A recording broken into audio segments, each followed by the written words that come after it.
নমস্কার, কেমন আছেন সবাই? মৌসুমীর রান্নাঘরে একটি ব্লগে আপনাদের স্বাগত জানাই। আজকে আমি দই পনির রান্না করব। চলেন ভিডিওটা শুরু করি।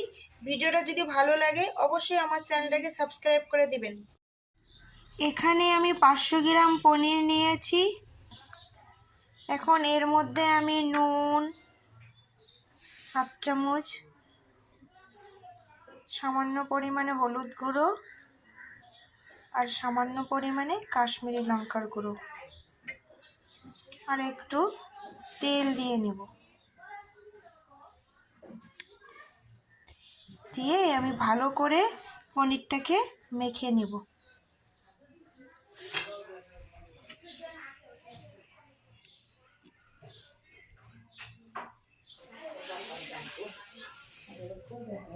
আমি কয়েকটি কাজু নিয়েছি, কাজুগুলোর মধ্যে একটু সামান্য পরিমাণে জল দিয়ে আমি পেস্ট করে নেব। আমি 3 চামচের মতো দই নিয়েছি, দইটাকে আমি ভালো করে একটু পেস্ট করে নিয়েছি। কড়াই গরম হয়ে গেছে, এখন এর মধ্যে আমি তেল দিয়ে দেব।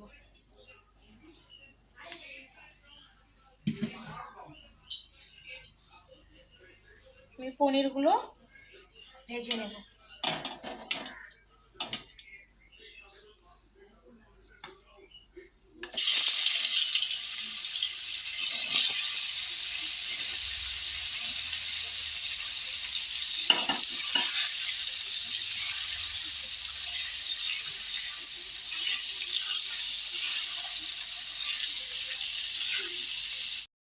পনিরগুলো আমি বেশি সময় ভাজবো না, এখন আমি পনিরগুলো নামিয়ে নেব। এখন আমি এর মধ্যে আর একটু তেল দিয়ে দিব। ফোড়নের জন্য আমি 2টি শুকনো লঙ্কা আর কয়েকটি গোটা গরম মশলা নিয়েছি।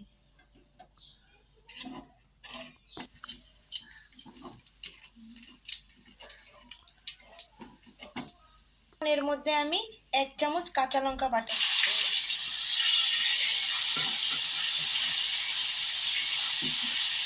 বেটে রাখা কাজুটা আমি এর মধ্যে দিয়ে দিব।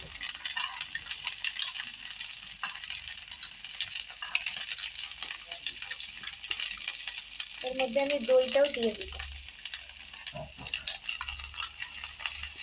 স্বাদ মতো নুন,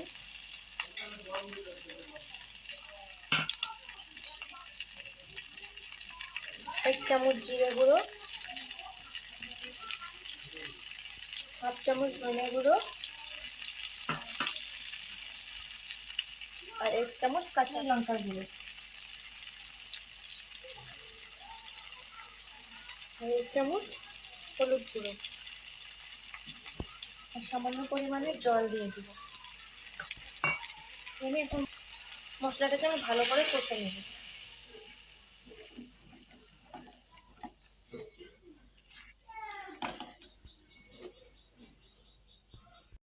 মশলাটাকে আমি ভালো করে 10 মিনিট কষিয়ে নেব।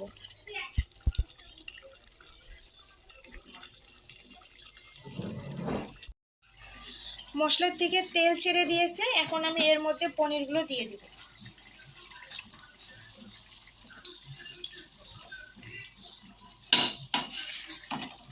মশলাটাকে পনিরের সঙ্গে ভালো করে কষিয়ে নেব।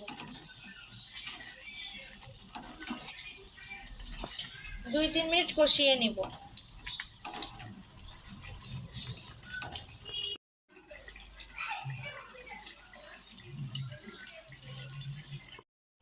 আমার পনিরের সঙ্গে ভালো করে মশলাটাকে কষানো হয়ে গেছে, এখন আমি এর মধ্যে জল দিয়ে দেব।